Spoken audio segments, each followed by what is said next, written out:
What about salt? Let's talk about salt. My dad is 86 years old, and for years and years he had high blood pressure, and he was on medication for high blood pressure. And every time he would go to his doctor would say, Bob, reduce your salt intake. Reduce your salt intake. I don't want to have to increase your medication for your high blood pressure. The problem is that he didn't tell him how to reduce his salt intake. That's right. The salt that he was eating through packaged foods, he didn't know. No. He wasn't reading those labels. He didn't know. He just knew that it tasted good. Right. And he wasn't putting salt on his food at the table. Most people say they don't, but they don't realize how much salt is in all the processed and packaged foods that we eat. yeah, well, my dad actually did even add salt to his already salted, packaged foods in cans, bottles, bags, and jars. Mm-hmm. He had no idea what to do. And he didn't know that he could even have just eliminated the salt issue by eating whole foods. Yes. And then just adding some salt if he wanted to, for flavor. Right. So Dan, well, I just want to say that I want to report that since my mom and dad have been eating a whole food plant-based diet for the last 8 years, Yes. my dad, at the age of 86, Mm-hmm. was able to get off his blood pressure medication. Mm-hmm. Salt is the number one risk factor for high blood pressure. Yes, it can cause other problems if you get too much salt in your diet. Like it can lead not only just to high blood pressure, then even causing lots of heart problems, but it can even cause kidney problems because your kidneys are primarily responsible for removing the salt, keeping that balance between salt, potassium, and other electrolytes in our bodies. So it can cause kidney problems, but also even type 2 diabetes because the salt, too much salt in your body can interfere with the action of the insulin receptors. Just like saturated fats can clog up the receptor and give you insulin resistance, so can salt. Wow. So too much salt in your diet isn't just high blood pressure, it's also kidney disease, diabetes, even electrolyte imbalances leading to nerve problems, seizures, things like that. Muscle weakness when you have too much. I mean, we do need some salt We in do. our diets, right? Right, Our body needs salt. Right, for that balance. Because our muscles need it, because our nerves need it, because even our kidneys need it in order to make that gradient to pull fluids through them so they can filter out our body and detoxify our bodies. Okay, so there are going to be times that we are going to want to put some condiments, Yes. say some mustard or ketchup or dressing on our food, our whole plant-based food, right? So tell us a little bit more about that. Like, are there foods that, whole foods that already have salt in them? Some, Okay. not Should we many. worry about it? I wouldn't worry about Okay. it because you'll never achieve that maximum amount of salt just by Okay. eating whole foods that have some salt in it. What you can do though is eat foods, let's say, that are high in potassium to help balance that salt potassium or that sodium potassium ratio in your body for better health. Foods like avocados and sweet potatoes, Okay. foods like celery, they all have potassium in them that really help balance that sodium. Okay, but we're not going to be sitting there having to count our No. sodium and potassium on our whole vegetables, right? No our need. vegetables. Okay. No need. Nature's got that all figured out for us. Let Mother Nature help us and just give us those whole foods the way she wants to with the right amount of sodium and the right amount of potassium in them so we don't even have to worry. But we do need to take a hard look at those packaged foods, right? Yes. Now, Even besides the packaged foods, I Okay. just want to say the processed foods, the highest sodium in Okay. processed foods like cheese and deli meats, even chicken.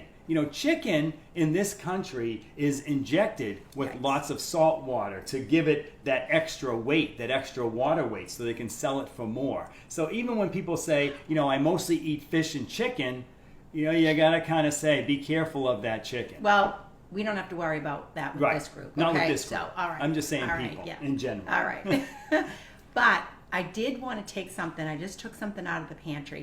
This is something that our kids really love because we eat a lot of Mexican food, a lot of ethnic food. And in if we're at a general here. Mexican restaurant, they're always ordering this Yes. with the menu. And I'm like, gee, they really like it. And It's we delicious. see, yeah, And we it's see good for refried you. beans It's in the good. store. Comes in a can just like Yeah. other beans. Right.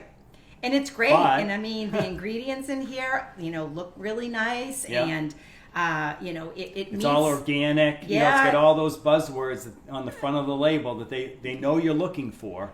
But if you are a person who is watching out for that high sodium foods, then this may not be a good choice. And Dan's going to just go over a little bit about reading the label, and especially as it pertains to looking at the sodium. Right. So in this case, Dan, I'll just let you know, and is that, and I did put it up so you can, you can find this label yourself. And the calories here per serving, which is 1/2 cup is the serving. The calories are 140 calories. Yes. And the sodium, Not too Dan, bad. is 410 Wow. milligrams. Yeah. That's like 3 times the amount of sodium per calorie. So how does this break the rule for, Sodium. yeah.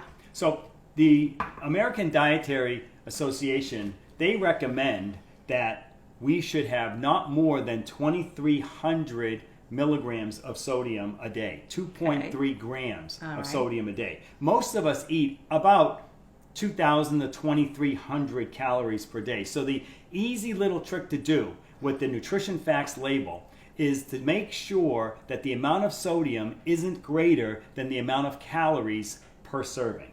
Wow. So just those two numbers will keep you safe so that when you're eating something out of a jar, bottle, bag, or can that has that label, look at the amount of calories per serving. Okay. And if the amount of calories per serving is much less than the amount of sodium per serving, then you're going to exceed. If you continue eating foods like that all day long, you're going to exceed the maximum allowance that's recommended by the American Dietary Association. Now, that's just one association because the American Heart Association says we shouldn't get more than 1,500. I mean, how much does our body actually need? It's likely in the hundreds of milligrams, not in the thousands of milligrams. Wow. Most Americans eat between 3,500 and 4,500 milligrams of sodium Oh a my day. goodness. And most of that's in those processed foods that we spoke about, Wow. like cheese being like number one. Mm. How many people enjoy pizza every single week? Yep. And the sodium Cheese comes pizza. on all that cheese, right? Yeah. On all the pizza, and then all the deli meats too. Everybody,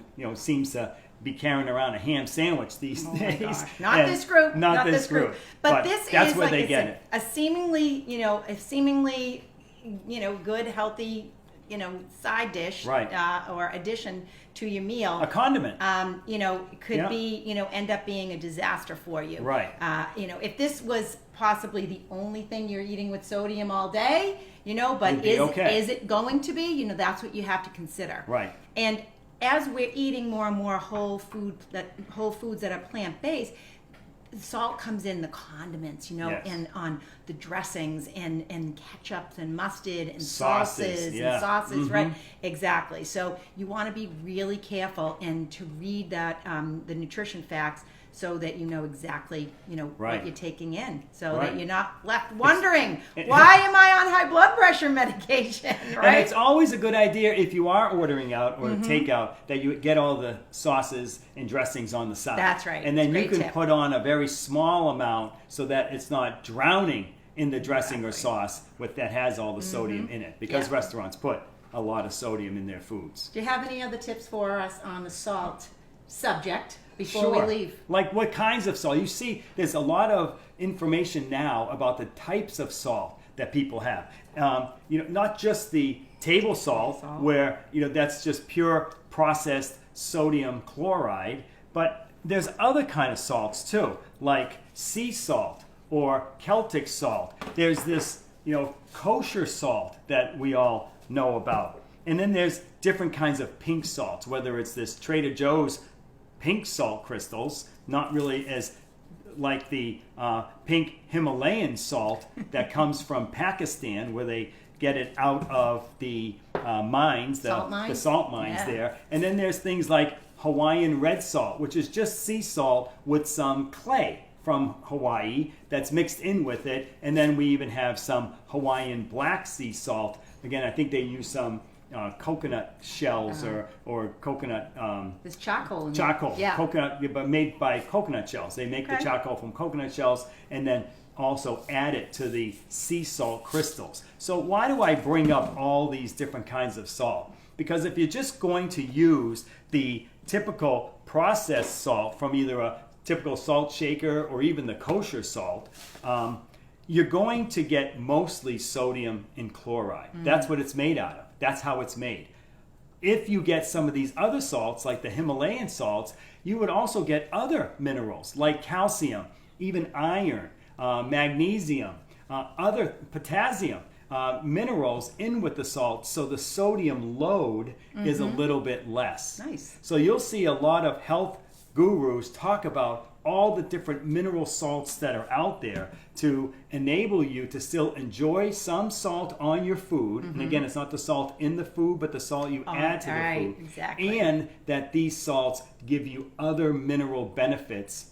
And by providing those other minerals, actually decrease the amount of sodium that's in the amount of salt that you're using. So it all around would be a good idea to have the variety of salts in your house so that you Try can them. get them. Yeah, Try see them. what you See like. what you like. Different dishes might you might like different kinds of salt on them, whether it's the black, sea salt from Hawaii on a salad versus a Himalayan salt, let's say, in your soup. So it's something different for everybody. And especially if it helps you to avoid adding, salty dressings or sauces or salsas, you may just enjoy a little bit of this type of, salt and on your whole food. Right. And it will make it so delicious. And another easy tip too is if sodium is giving your food the flavor, like if every time you eat food it tastes so bland, think of other spices too, like onion powder or garlic powder. That's right. Or they even make great Cinnamon, blends, right? yeah.